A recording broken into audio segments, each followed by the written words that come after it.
नमस्कार सर्वांना, मी वैभव सदाफुले, कार्याध्यक्ष तथा प्रवक्ता ब्लॉक काँग्रेस कमिटी बदलापूर शहर। सर्वप्रथम मी काँग्रेस पक्षाचे ठाणे जिल्हा ग्रामीण अध्यक्ष माननीय दयानंददादा चोरगे, त्याचबरोबर ब्लॉक काँग्रेस कमिटी बदलापूर शहरचे अध्यक्ष माननीय संजयदादा जाधव या दोघांचा मी मनपूर्वक आभार व्यक्त करतो, कारण यांनी माझ्या कार्यावरती, माझ्या समाजकारणात, माझ्या राजकारणावरती विश्वास ठेवून माझी कार्याध्यक्ष तथा प्रवक्तापदी जी नियुक्ती केली त्याबद्दल मी या दोघांचे मनपूर्वक आभार व्यक्त करतो। व त्याचबरोबर मी या दोघांना एक सांगू इच्छितो की आपण जो विश्वास माझ्यावर दाखवला, जो दर्शविला माझ्यावरती विश्वास, त्या विश्वासाला कुठेही मी तडा जाऊन देणार नाही। व त्याचबरोबर काँग्रेस पक्षाला बदलापूर शहरामध्ये त्या स्थानावर जाऊन पोहोचवेल ज्या स्थानावरती आपल्या सर्वांना पाहण्याची इच्छा आहे। व बदलापूर मधील राजकीय सत्ता ही काँग्रेस पक्षाची नक्कीच आणण्याचा मी प्रयत्न करेल। व त्याचबरोबर सध्या आपण सगळेजण पाहत असालच की विधानसभाचं वारं सध्या खूप जोमाने वाहत आहे। प्रत्येक राजकीय पक्ष आपल्या आपल्या परीने मुरबाड विधानसभेमध्ये प्रयत्न करतोय, बदलापूर शहरामध्ये प्रयत्न करतोय, परंतु यावेळची निवडणूक ही निर्णायक असणार आहे आणि या निवडणुकीचा निर्णय पूर्णतः युवकांना घ्यायचा आहे। त्याच्यामुळे हा व्हिडिओ जो असेल, हा व्हिडिओ मी बदलापूर मुरबाड विधानसभेमधल्या प्रत्येक युवांना समर्पित करतोय। त्यांना मी एक विनंती करेल की आपण हा व्हिडिओ शेवटपर्यंत पहा। आपण कोणत्या पक्षात असाल त्याच्याशी मला घेणं नाही, परंतु एक मुरबाड विधानसभेमधला एक नागरिक म्हणून, मुरबाड विधानसभेमधला एक युवा म्हणून आपण हा व्हिडिओ पाहावा ही मला आपल्या सर्वांकडून एक विनंती असेल। मित्रांनो, आपण पाहिलं असेल गेल्या 30-40 वर्षापासून या विधानसभा क्षेत्रामध्ये विविध आमदार झाले, परंतु आजपर्यंत मुरबाड तालुक्यामध्ये आपलं मुरबाड गाव असो किंवा बदलापूर शहर जरी असलं, आपण बदलापूरला शहर जरी म्हणत असलो तर, परंतु या शहरामध्ये कुठेच शासकीय रुग्णालय नाही, म्हणजे सरकारी रुग्णालय नाही जिथे कमी किमतीमध्ये गोरगरिबांसाठी, सामान्यांसाठी आपण चांगल्या दर्जाचे एक उपचार घेऊ शकतो। जे काय आहे ते सगळे प्रायव्हेटाइज हॉस्पिटल्स आहेत आणि त्या खासगी रुग्णालयांमध्ये ऍडमिट केल्यानंतर ज्या प्रकारचे त्यांची बोलतो ना बिल लावलं जातं, त्याला आपण काहीच करू शकत नाही। आपल्याला बोलतो हुकुमशाहीसारखं आपल्याला सहन करावं लागतं, आपल्याला ते भरावंच लागतं, कारण की आपल्यासाठी आपल्या कुटुंबाचा प्रत्येक व्यक्ती महत्वाचा असतो। परंतु ह्या सगळ्या गोष्टी कुठेतरी थांबल्या पाहिजेत। आजही गोरगरिबांना योग्य प्रकारचं त्यांना उपचार मिळत नाही आपल्या विधानसभा क्षेत्रामध्ये। याबद्दल आपण पुढचा विचार जर केला, शिक्षणाचा जर आपण विचार केला तर शिक्षणाचा दर्जा जो असला पाहिजे तो इथे पूर्णपणे खालवला गेलाय। इथं सगळ्यापणे ज्या प्रकारे रुग्णालय खासगी केले गेले त्या प्रकारे इथं शिक्षणामध्ये पण खासगीकरण आणलं गेलंय। सगळ्या प्रायव्हेटाइज स्कूल आहे तिकडे आपल्या क्षेत्रामध्ये। एकही सरकारी शाळा अशी नाहीये जिथे कमी किमतीमध्ये किंवा गोरगरिबांना मोफत शिक्षण देऊ शकू आपण। छत्रपती शिवाजी महाराज, डॉक्टर बाबासाहेब आंबेडकरांची पदस्पर्शाने पावन झालेली ही मुरबाड विधानसभेची भूमी, परंतु इथे त्यांच्या विचारांना कुठेच आत्मसात केलं जात नाहीये।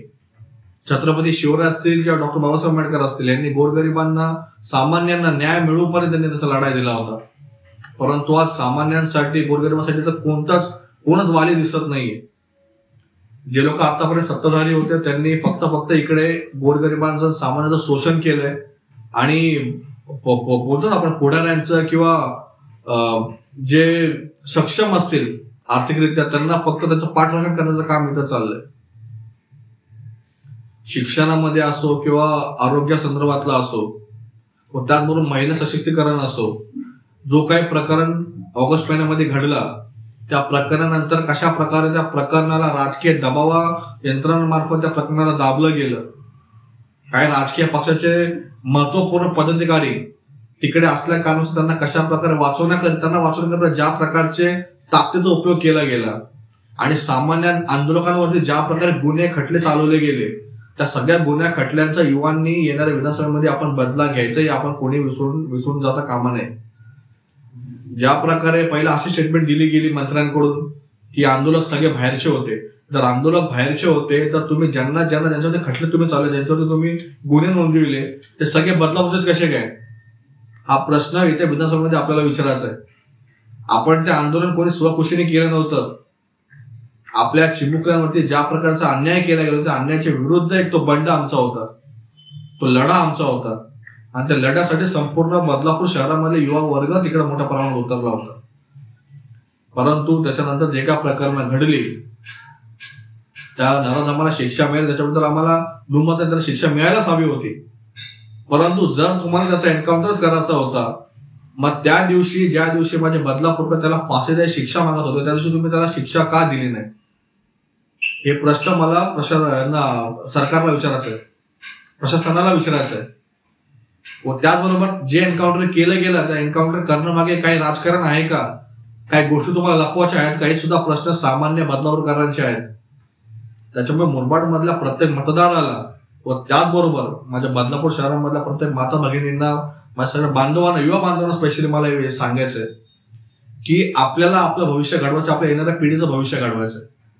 त्याच्यामुळे जर आपल्याला या विधानसभा क्षेत्रामध्ये उच्च दर्जाची शिक्षण व्यवस्था, उच्च दर्जाची रुग्णालय आरोग्य व्यवस्था जर निर्माण करायची असेल तर आपल्याला महाविकास आघाडी मार्फत जो कोणता उमेदवार दिला जाईल त्या उमेदवाराच्या पाठीमागे ठामपणे उभं राहून त्यांना विजयी करावं लागेल. त्यांना विजयी केल्यानंतर बदल कसा घडवायचा हे तुम्ही माझ्यावर सोपवा. तुम्हाला जे जे शब्द मी दिले ते शब्द आमच्या महाविकास आघाडीच्या उमेदवार पण आम्ही नक्कीच पूर्ण करू, ही ग्वाही तुम्हाला मी देतो. व त्याचबरोबर उमेदवार कोणत्याही पक्षात असतो महाविकास आघाडीमधून, त्याच्याबद्दल आम्हाला हे नाही म्हणायचं की आमच्या पक्षात असतं, आम्ही काँग्रेसचे असल्या कारणास्तव आम्ही प्रथम प्राधान्य आमच्याच पक्षाला देऊ.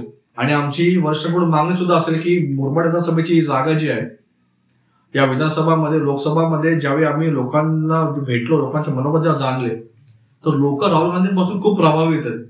म्हणजे आमच्या नेत्यांपासून लोक अत्यंत प्रभावित आहेत. त्यांना बदल हवा आहे, त्यांना काँग्रेस मुरबाड विधानसभेमध्ये हवी आहे. त्या कारणास्तव प्रथम प्राधान्य काँग्रेसला दिलं गेलं पाहिजे आणि जागा काँग्रेसला जर मिळाली तर नक्कीच आम्ही पण ताकदीने प्रयत्न करू. काँग्रेसला नाही जरी मिळेल, आमच्या मित्र पक्षाला जरी मिळेल तर आम्ही त्याच ताकदीने प्रयत्न करू आणि नक्कीच जागा आम्ही जिंकू. माझं युवांना हेच विनंती आहे की युवांनो, आपण राजकारणात सक्रिय झालो पाहिजे. आता वेळ आली आहे. फक्त कोणत्या आपल्या माता बहिणीवरती अन्याय झाल्यानंतर आपण रस्त्यावरती उतरून आंदोलन करण्यानंतर हे लोक हुकुमशाही मार्फत आपल्यावरती गुन्हे नोंदवतील, आपलं आयुष्य बर्बाद करतील. त्यापेक्षा सत्तेची किल्ली आपल्याला आपल्या हातात घ्यायची आहे. या दिवशी सत्तेची किल्ली आपल्या हातात असेल त्या दिवशी आपण आंदोलन करायची आपल्याला गरज लागणार नाही. किंवा आपण ज्या सत्तेमध्ये असू, जेव्हा युवा वर्ग सत्तेमध्ये असेल त्यावेळी कोणाच्या बापाची सुद्धा हिंमत होणार नाही कोणा माता भगिनीवरती कोणत्या प्रकारचा अन्याय करण्याची. त्याच्यामुळे मी एक युवा म्हणून आपल्या सगळ्यांना हात जोडून विनंती करतो की या विधानसभा निवडणुकीमध्ये आपण कुठल्याच प्रकारे कोणत्याही आमिषाला बळी न पडता आपण सगळेजण एक युवा म्हणून या देशाचं, या मुरबाड विधानसभेचं भविष्य असल्या कारणास्तव आपण हा विचार केला पाहिजे की आता आपल्याला बदल हवाय. त्या हुकुमशाहीपासून, त्या गुंडगिरीपासून, त्या घराणेशाहीपासून आपल्याला बदल हवाय. त्याच्यामुळे आपण सगळेजण आम्हाला नक्कीच साथ द्याल व पुन्हा एकदा माझ्यावरती विश्वास ठेवून जे माझी नियुक्ती केली गेली आहे कार्याध्यक्ष व प्रवक्ता म्हणून, त्याचा मी त्या पदाला नक्कीच न्याय देईल. एवढं मी बोलून माझे 2 शब्द मी संपवतो. जय महाराष्ट्र.